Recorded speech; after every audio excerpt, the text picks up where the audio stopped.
Hurmatli video kuzatuvchilar, bugungi kunda hozirgi juda ham dolzarb mavzu tartibga soluvchi ishoralari haqida videorolik bo'ladi.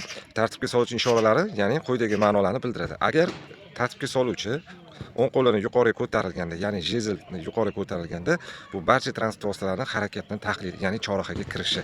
Lekin chorrahada harakatni tugatmagan haydovchilarga bo'lsa, ushbu harakatda davom etishiga va tugashiga ruxsat beradi. Keyingi ishorasiga e'tibor qiladigan bo'lsanglar, ya'ni ikki qo'lni yonga cho'zganda, ikkita qo'lni yonga cho'zganda, agar sizlarga chorrahaga kelayotganingizda mana shu holatda turgan bo'lsanglar, bilinglar, bu vaziyatda chorrahaga kirish taqiqlanadi. Orqa tomondan ham xuddi shunaqa. Xullas, bu sizlarga to'xta degan ma'noni anglatadi.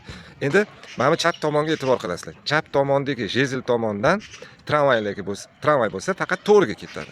Avtomobillar to'g'riga o'ngga buriladi. O'ng tomonga qo'liga ham e'tibor qilasiz. Agar o'ng tomondan kim yaqinlashayotgan bo'lsa, ular ham to'g'riga o'ngga yurishi mumkin. Lekin bu turishda sizlarga mana bu holatda turgan bo'lsa, bu vaziyatda sizlarga harakat taqiqlanadi va orqa tomonda ham shunaqa.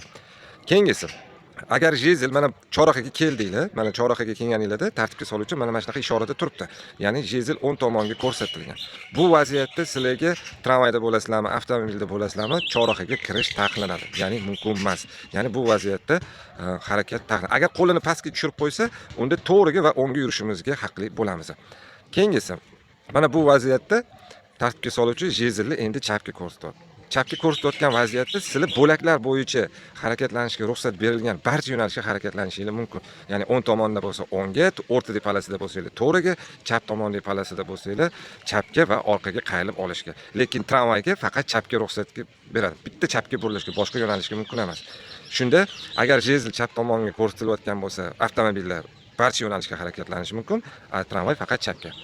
Keyingisi, mana bu jezl endi bu holatda sizlarga qarab turgan bo'lsa, jezlni sizlarga ko'rsatib turibdi. Bunda bilinglar, faqatgina harakat o'ngga ruxsat beradi. Ya'ni o'ng bo'lakdagi avtomobilda o'ngga harakatlanmoq bo'lsa, ruxsat berilgan bo'lsa, o'ngga burilishi mumkin. Lekin hamma bo'laklar o'ngga burila olmaydi. Faqat o'ng tomonga ruxsat etilgan bo'lak bo'yicha o'ngga burilishi mumkin. Va tramvay ham xuddi shunaqa. Tramvay bilan avtomobil faqatgina o'ngga harakatlanish mumkin bo'ladi. Ana endi bir boshdan takrorlaymiz. Bu vaziyatda faqat o'ngga, bu holatda to'g'riga, o'ngga, chapga va qayrilib olishga bu yerda hech qanaqa harakat mumkin emas. Bu vaziyatda harakat mumkin emas, faqat har ikki yonga ruxsat beriladi. Chap va o'ng tomondagilar, ular ham to'g'riga o'ngga. Va o'z-o'zidan tartibga soluvchi qo'lini yuqori ko'tarilganda bu chorrahaga harakatni tahlili degan ma'noni anglatadi. Hammaga tushunarli bo'lgan bo'lsa, rahmat. Hozircha sog' bo'linglar.